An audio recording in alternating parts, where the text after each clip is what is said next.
ನಮಸ್ಕಾರ. ನನ್ನ ಹೆಸರು ಡಾಕ್ಟರ್ ರೇವತಿ, ಆಯುರ್ವೇದ ವೈದ್ಯೆ ಹಾಗೂ ಯೋಗ ಶಿಕ್ಷಕಿ. ಈ ಸಂಚಿಕೆಯ ಟಾಪಿಕ್ ಬಂದು ಮೆನೋಪಾಸ್ ಅಂದ್ರೆ ಏನು, ಹಾಗೆ ಅದರದ ಲಕ್ಷಣಗಳೆಲ್ಲ ಹೇಗಿರುತ್ತೆ, ತದನಂತರ ಒಂದಿಷ್ಟು ಲಕ್ಷಣಗಳು ಅಂದ್ರೆ ಯೂಶಲಿ ಮೆನೋಪಾಸ್ ಅಲ್ಲಿ ನಾರ್ಮಲ್ ಆಗಿ ಒಂದಿಷ್ಟು ಲಕ್ಷಣಗಳು ನೋಡ್ತೀವಿ. ಅದು ತುಂಬಾ ವಿಪರೀತವಾಗಿದ್ದಾಗ ಅಥವಾ ತುಂಬಾ ಸಿಂಪ್ಟಮ್ಸ್ ಜಾಸ್ತಿ ಆದಾಗ ಅದನ್ನ ಹೇಗೆ ಮ್ಯಾನೇಜ್ ಮಾಡ್ಬೋದು ನೀವು ಮನೇಲೇನೆ ಅನ್ನೋದು ಇವತ್ತು ನಾನು ಹೇಳ್ತಾ ಹೋಗ್ತೀನಿ.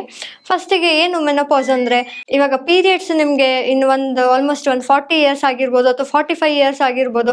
ಆ ಒಂದು ಏಜ್ ಅಲ್ಲಿ ಅಥವಾ ಆ ಒಂದು ಸ್ಟೇಜ್ ಅಲ್ಲಿ ಏನಾಗುತ್ತೆ, ನಿಮ್ಗೆ ಪೀರಿಯಡ್ಸ್ ನಿಂತು ಹೋಗುವಂತ ಒಂದು ಕಾಲ ಬರುತ್ತೆ. ಸೊ ಅದನ್ನ ನಾವು ಮೆನೋಪಾಸ್ ಅಂತ ಹೇಳ್ತೀವಿ. ಇದು ನೈಸರ್ಗಿಕ ಕ್ರಿಯೆ. ಆಕ್ಚುಲಿ ಇದು ತುಂಬಾ ನ್ಯಾಚುರಲ್ ಪ್ರೋಸೆಸ್ ಅಂತಾನೆ ಹೇಳ್ಬೋದು. ಇದಕ್ಕೆ ಅಂದ್ರೆ ಇದ್ರದ್ದು ಸಿಂಪ್ಟಮ್ಸ್ ಎಲ್ಲ ಹೇಗಿರುತ್ತೆ, ಹೆಣ್ಮಕ್ಳು ಗೊತ್ತಿರುತ್ತೆ. ಇವಾಗ ನೈಟ್ ಸ್ವೆಟ್ಟಿಂಗ್ ಇರ್ಬೋದು, ನೈಟ್ ತುಂಬಾ ಹಾಟ್ ಫ್ಲೆಶಸ್ ಅಂತ ಹೇಳ್ತೀವಿ. ಸೊ ನೈಟ್ ಟೈಮಲ್ಲಿ ತುಂಬಾ ಸ್ವೆಟ್ಟಿಂಗ್ ಆಗುವಂಥದ್ದು, ಅಥವಾ ಕ್ಯಾಲ್ಶಿಯಂ ಡೆಫಿಷಿಯನ್ಸಿ ಆಗಿ ಮೂಳೆಗಳ ನೋವು ಶುರು ಆಗ್ಬೋದು, ಬೆನ್ನು ನೋವು ಶುರು ಆಗ್ಬೋದು, ತದನಂತರ ಮೈಕೈ ನೋವು, ಆಮೇಲೆ ರುಮೆಟಾಯ್ಡ್ ಆರ್ಥ್ರೈಟಿಸ್ ಅಂತ ಹೇಳ್ತಿತ್ತು, ಆರ್ಥ್ರೈಟಿಕ್ ಕಂಡೀಷನ್ಗಳು ಶುರು ಆಗ್ಬೋದು, ಇನ್ಸುಲಿನ್ ರೆಸಿಸ್ಟೆನ್ಸ್ ಆಗುತ್ತೆ, ಥೈರಾಯ್ಡ್ ಇಶ್ಯೂಸ್ ಬರುತ್ತೆ. ಸೊ ಇದನ್ನೆಲ್ಲ ನಾವು ಮೆನೋಪಾಸ್ ಸ್ಟೇಜಲ್ಲಿ ಕಾಣ್ತಾ ಹೋಗ್ಬೋದು. ಇದರ ಜೊತೆಗೆ ಸ್ವಲ್ಪ ಆಂಗ್ಸೈಟಿ, ಆಮೇಲೆ ಸ್ವಲ್ಪ ಫೋಬಿಯಾಸ್ ಶುರು ಆಗ್ಬೋದು, ಆಮೇಲೆ ಒಂಥರ ಲೋನ್ಲಿನೆಸ್ ಮತ್ತು ಸ್ಟ್ರೆಸ್ ಲೆವೆಲ್ಸು ಜಾಸ್ತಿ ಆಗ್ಬೋದು. ಈ ಥರ ಎಲ್ಲ ನಾವು ಸಾಮಾನ್ಯವಾಗಿ ಮೆನೋಪಾಸ್ ಕಂಡೀಷನಲ್ಲಿ ನೋಡ್ತಾ ಹೋಗ್ತೀವಿ. ಸ್ಪೆಸಿಫಿಕ್ ಆಗಿ ಇಲ್ಲಿ ಏನಾಗುತ್ತೆ ಅಂದರೆ, ಇದನ್ನು ನೀವು ಟ್ರಾನ್ಸ್ಫಾರ್ಮೇಟಿವ್ ಸ್ಟೇಜ್ ಅಂತ ತಗೊಳ್ಬೇಕಾಗತ್ತೆ. ಅಂದರೆ ಓಕೆ, ನನಗೆ ಮೆನೋಪಾಸ್ ಸ್ಟೇಜಿಗೆ ಹೋಗ್ತಾ ಇದ್ದೀನಿ, ನನಗೆ ಆ ರೋಗ ಶುರು ಆಗುತ್ತೆ, ಈ ರೋಗ ಶುರು ಆಗುತ್ತೆ ಅನ್ನೋ ಯೋಚನೆ ಮಾಡೋ ಬದಲಾಗಿ ನೀವೇನು ಮಾಡ್ಕೊಳ್ಬೋದು, ಸೆಲ್ಫ್ ಅವೇರ್ನೆಸ್ ತಗೊಳ್ಬೇಕಾಗತ್ತೆ. ಓಕೆ, ಇದು ಒಂದು ಜೀವನದ ಒಂದು ಭಾಗ. ಇದರ ನಂತರ ಏನಿರುತ್ತೆ ನಿಮ್ಗೆ, ಅಂದರೆ ಇಷ್ಟು ವರ್ಷ ಏನು ರೆಸ್ಪಾನ್ಸಿಬಿಲಿಟೀಸ್ ಎಲ್ಲ ಇತ್ತು ಅದನ್ನು ನೀವು ಸ್ಲೋ ಡೌನ್ ಮಾಡ್ಕೊಳ್ಬೇಕು. ಅಂದರೆ ನೀವು 20s ಹೇಗಿದ್ರಿ ಹಾಗೆ 40s ಇರೋಕ್ಕಾಗಲ್ಲ, 40s ಇರೋ ಥರ 60s ಇರೋದಕ್ಕಾಗಲ್ಲ. ಈ ಒಂದು ಅವೇರ್ನೆಸ್ ನಿಮಗೆ ಬಂದುಬಿಟ್ರೆ ಆಮೇಲೆ ನಿಮ್ಮ ದೇಹದಲ್ಲಿ ಆಗ್ತಿರುವಂತಹ ಬದಲಾವಣೆಗಳನ್ನು ನೀವು ನೋಡ್ತಾ ಹೋದಂಗೆ ಮೊದಲಿಗೆ ಲೈಫಲ್ಲಿ ಅಕ್ಸೆಪ್ಟೆನ್ಸ್, ಅಂದರೆ ಓಕೆ ಇದು ಟ್ರಾನ್ಸ್ಫಾರ್ಮೇಟಿವ್ ಸ್ಟೇಜು, ಇನ್ನು ಮುಂದೆ ಏನೇ ಚೇಂಜಸ್ ಆದ್ರೂ ಅದನ್ನು ನಾನು ಅಕ್ಸೆಪ್ಟ್ ಮಾಡ್ತೀನಿ. ಹಾಗೆ ಅದರ ಏನಾದ್ರು ತೊಂದರೆ ಆಗ್ತಾ ಇದೆ ಅಂತಂದರೆ ಅದನ್ನೂ ಸಹ ನಾನು ಅಕ್ಸೆಪ್ಟ್ ಮಾಡಿಕೊಂಡು ಮುಂದೆ ಹೊರಿತೀನಿ ಅನ್ನೋ ಒಂದು ಮನೋಭಾವನೆ ನಿಮ್ಮಲ್ಲಿ ಇರಬೇಕಾಗತ್ತೆ. ಅದು ಫಿಸಿಕಲ್ ಸಿಂಪ್ಟಮ್ಸ್ ಆಗಿರ್ಬೋದು, ಅಥವಾ ಎಮೋಷ್ನಲ್ ಸಿಂಪ್ಟಮ್ಸ್ ಆಗಿರ್ಬೋದು, ಅಥವಾ ಮೆಂಟಲ್ ಸಿಂಪ್ಟಮ್ಸ್ ಆಗಿರ್ಬೋದು. ಅದನ್ನೆಲ್ಲ ಅಂದರೆ ಇದು ಕಾಮನ್, ಈ ಥರ ಆಗೋದು ಕಾಮನ್ನು. ಸೊ ಇದನ್ನು ಮ್ಯಾನೇಜ್ ಮಾಡೋದಕ್ಕೆ ನಾನು ಪ್ರಯತ್ನ ಪಡ್ತೀನಿ ಅಂತ ಫಸ್ಟ್ ನೀವು ತಲೆಯಲ್ಲಿ ಫಿಕ್ಸ್ ಮಾಡ್ಕೊಂಡು ಬಿಡಬೇಕು. ಸೊ ಈ ಸಿಂಪ್ಟಮ್ಸ್ ಒಂದಿಷ್ಟೆಲ್ಲ ಮಾತಾಡಿದೆ. ಸೊ ಹೇಗೆ ನಿಮ್ಮನ್ನು ನೀವು ಟ್ರೈನ್ ಮಾಡ್ಕೊಳ್ಬೇಕು ಈ ಒಂದು ಸಿಚುವೇಶನ್ಸ್ಗೆ, ಅಂದರೆ ಈ ಒಂದು ಸಿಂಪ್ಟಮ್ಸ್ಗೆ ಅದರದ್ದು ಮ್ಯಾನೇಜ್ಮೆಂಟ್ಗೆ ಹೇಗೆ ಟ್ರೈನ್ ಅಪ್ ಆಗಬೇಕು, ನೀವು ಒಂದು ದಿನಚರಿಯನ್ನು ನೀವು ಚೇಂಜ್ ಮಾಡ್ಕೊಳ್ಬೇಕಾಗತ್ತೆ. ಅಂದರೆ ಎಲ್ಲ ಟೈಮಲ್ಲೂ ಒಂದೇ ದಿನಚರಿ ಫಾಲೋ ಮಾಡೋಕ್ಕಾಗಲ್ಲ ಅಲ್ವಾ. ಏಜ್ ಆದಂಗೆ ನಿಮ್ಮ ದೇಹದ ಸಾಮರ್ಥ್ಯವನ್ನು ಕಂಡುಕೊಂಡು ನೀವು ನಿಮ್ಮ ಒಂದು ದಿನಚರಿಯನ್ನು ಚೇಂಜ್ ಮಾಡ್ಕೊಳ್ಬೇಕಾಗತ್ತೆ. ಸೊ ಫಸ್ಟಿಗೆ ದಿನಚರಿ ಚೇಂಜ್ ಮಾಡ್ಕೊಳ್ಬೇಕು. ಆಮೇಲೆ ನಿಮ್ಮ ನಿದ್ರೆ ಪ್ಯಾಟ್ರನ್ಗಳೇನಿದೆ ಅದನ್ನು ಇನ್ನೂ ಇಂಪ್ರೂವ್ ಮಾಡ್ಕೊಳ್ಬೇಕು. Now you need more of rest rather than working very frequently. So ನಿಧಾನಕ್ಕೆ ನೀವು ಅದನ್ನು ರೂಢಿಗೆ ತರ್ತಾ ಹೋಗಬೇಕು. ಚೆನ್ನಾಗಿ ನಿದ್ರೆ ಮಾಡ್ಕೊಳ್ಬೇಕು. ಆಫ್ಟರ್ 40 ಇಯರ್ಸ್ ಅಥವಾ 45 ಇಯರ್ಸು ಸೊ ಅಟ್ಲೀಸ್ಟ್ ಮಿನಿಮಮ್ ಒಂದು 7 to 8 ಅವರ್ಸ್ ನೀವು ರೆಸ್ಟ್ ಮಾಡೋದ್ರಿಂದ ನಿಮ್ಮ ದೇಹನೂ ಅದರ ಜೊತೆಗೆ ನಿಮ್ಮ ದೇಹಕ್ಕೂ ಅದರಿಂದ ತುಂಬ ಅನುಕೂಲಕರ. ಸೊ ಇಲ್ಲಿ ಹೆಣ್ಮಕ್ಳಿಗೆ ನಾನು ಇನ್ನೂ ಒಂದು ಪ್ರೊಸೀಜರ್ ಹೇಳೋದಕ್ಕೆ ಇಷ್ಟಪಡ್ತೀನಿ.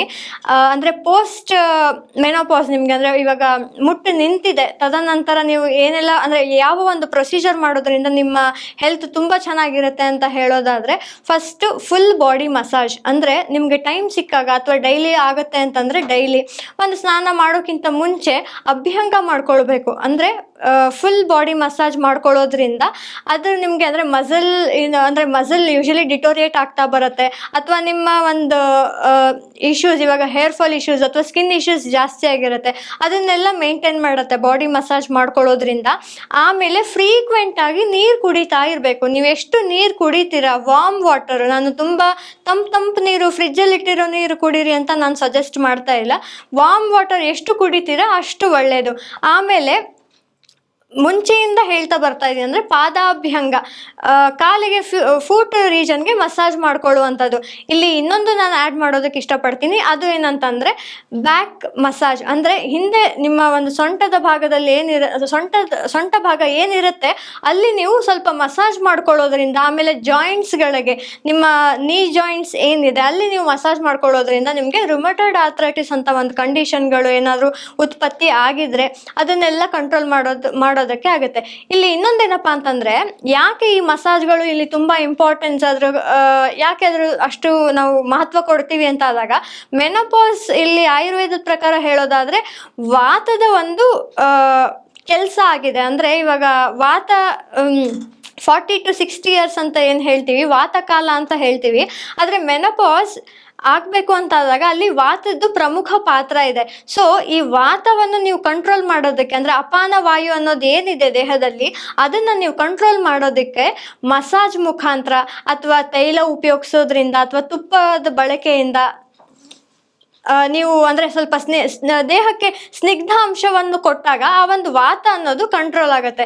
ಸೊ ಆದ ಕಾರಣ ನೀವಿಲ್ಲಿ ಈ ಒಂದು ಪ್ರೊಸೀಜರ್ಸ್ ಎಲ್ಲ ಮಾಡ್ತಾ ಹೋಗ್ಬೇಕು. ಆಮೇಲೆ ಯೂಶಲಿ ಹೆಣ್ಮಕ್ಳಿಗೆ ಒಂದು ಭಯ ಇರುತ್ತೆ, ಅಂದರೆ ಓಕೆ ಇವಾಗ ನನಗಂದರೆ ಏನೋ ಒಂದು ಇವಾಗ ಸಪೋಸ್ ರುಮಟೈಡ್ ಆರ್ಥರೈಟಿಸ್, ನನಗೆ ನಡೆಯೋಕ್ಕಾಗಲ್ಲ, ನನ್ನನ್ನು ಯಾರು ನೋಡ್ಕೊಳ್ತಾರೆ, ಆ ಥರ ಒಂದು ಫಿಯರ್ ಇದ್ದವರು ನಾನು ಹೇಳ್ತೀನಿ, ಅದಕ್ಕೆ ಸಜೆಸ್ಟಿವ್ ಟ್ರೀಟ್ಮೆಂಟ್ ತಗೊಳ್ಳಿ. ಏನೇ ಒಂದು ಡಿಸೀಸ್ ಇದ್ರೂ ಸಜೆಸ್ಟಿವ್ ಟ್ರೀಟ್ಮೆಂಟ್ ತಗೊಳ್ಳಿ. ಮ್ಯಾನೇಜ್ಮೆಂಟಿಗೆ ಏನೇನು ಮಾಡಬೇಕು ಅದನ್ನೆಲ್ಲ ಆ ಒಂದು ಪ್ರೋಟೋಕಾಲ್ಸ್ ಫಾಲೋ ಮಾಡಿ. ಇದ್ರ ಜೊತೆಗೆ ನೀವು ಏನು ಮಾಡಬೇಕಪ್ಪ ಅಂತಂದರೆ, ಆದಷ್ಟು ನೀವು ಮೆಡಿಟೇಷನ್ ಟೆಕ್ನಿಕ್ಸ್ ಆಗಿರ್ಬೋದು ಅಥವಾ ಪ್ರಾಣಾಯಾಮ ಆಗಿರ್ಬೋದು, ಆಮೇಲೆ ಇನ್ನೊಂದು ನಾವು ಯೋಗದಲ್ಲಿ ಯೋಗ ನಿದ್ರಾ ಅಂತ ನಾವು ಹೇಳ್ತೀವಿ, ಯೋಗ ನಿದ್ರೆ ಅಂತ ಹೇಳ್ತೀವಿ, ಅದನ್ನು ನೀವು ಪಾಲಿಸೋದ್ರಿಂದ ನಿಮ್ಮ ಸ್ಟ್ರೆಸ್ ಲೆವೆಲ್ಸು ಅಥವಾ ನಿಮ್ಗೇನು ಫಿಯರ್ ಇದೆ ಅಥವಾ ಏನು ಸೆಲ್ಫ್ ಡೌಟ್ ಇದೆ ಅದೆಲ್ಲ ನಿಮಗೆ ಕಂಟ್ರೋಲ್ ಮಾಡ್ಕೊಳ್ಬೋದು, ಮ್ಯಾನೇಜ್ ಮಾಡ್ಕೊಳ್ಬೋದು. And womens are very strong and every stage of ಲೈಫಲ್ಲೂ ತುಂಬ ಸಫರ್ ಆಗಿ ಅದರಿಂದ ಮ್ಯಾನೇಜ್ಮೆಂಟ್ ಮಾಡ್ಕೊಳ್ಬೋದು, ಅಥವಾ ಡಿಸೀಸ್ ಆಗಿರ್ಬೋದು ಅಥವಾ ಏನೇ ಪ್ರಾಬ್ಲಮ್ಸ್ ಆಗಿರ್ಬೋದು. ಯೂಶಲಿ ನಮ್ಗೆ ಅದು ಇನಿಷಿಯಲಿ ಸ್ವಲ್ಪ ಪ್ರಾಬ್ಲಮ್ ಅಂತ ಅನ್ಸುತ್ತೆ, ಬಟ್ ಲೇಟರ್ ಆನ್ ಅದಕ್ಕೆ ಅಡ್ಜಸ್ಟ್ ಆಗಿಬಿಡ್ತೀವಿ. ಅಡ್ಜಸ್ಟ್ ಆಗೋ ಬದಲು ನಾನು ಹೇಳೋದು ಅದನ್ನು ಒಂದು ಸ್ವಲ್ಪ ನೀವು ಸ್ಕೆಡ್ಯೂಲ್ ಮಾಡ್ಕೊಳ್ಳಿ. ಅಂದರೆ ಜಸ್ಟ್ ಮೇಕ್ ಶ್ಯೂರ್ ಯಾವುದೇ ಒಂದು ಕಾರಣ ಆಗಿರ್ಬೋದು, ಏನೇ ಒಂದು ವಿಷಯ ಆಗಿರ್ಬೋದು, ಅದು ನಿಮ್ಮ ಆರೋಗ್ಯವನ್ನು ಹಾಳು ಮಾಡುವಷ್ಟು ನಿಮಗೆ ಅದು ಎಫೆಕ್ಟ್ ಆಗ್ತಾ ಇಲ್ಲ ಅನ್ನೋದನ್ನು ಒಂದು ನೀವು ನೋಡಿಕೊಂಡ್ರೆ you can manage everything. So ಈಗ ಅಂದರೆ ರೆಮಿಡೀಸ್ ಹೇಳಿದ್ದೀನಿ, ಸಿಂಪ್ಟಮ್ಸ್ ಹೇಳಿದ್ದೀನಿ, ಆಮೇಲೆ ಯಾವುದೆಲ್ಲ ರೋಗಗಳು ಅನ್ನೋದ್ರ ಬಗ್ಗೆ ವಿಷಯ ಮಾತಾಡಿದ್ದೀವಿ. ಸೊ ಈಗ ಮುಂದಿನ ಸಂಚಿಕೆಯಲ್ಲಿ ಒಂದು ಜನರಲ್ ಆಗಿ ಏನೆಲ್ಲ ಪ್ರೋಟೋಕಾಲ್ಸು, ಪ್ರೊಸೀಜರ್ಸು ಮತ್ತು ಊಟದಲ್ಲಿ ಏನೇನು ಚೇಂಜಸ್ಸು ಹೇಗೆ ಅನ್ನೋದು ಒಂದು ಸಮ್ ಅಪ್ ಮಾಡಿ ತದನಂತರ ಮತ್ತೆ ನಾವು ಮುಂದಿನ ಸಂಚಿಕೆಯಲ್ಲಿ ಸಿಗೋಣ. ಧನ್ಯವಾದಗಳು.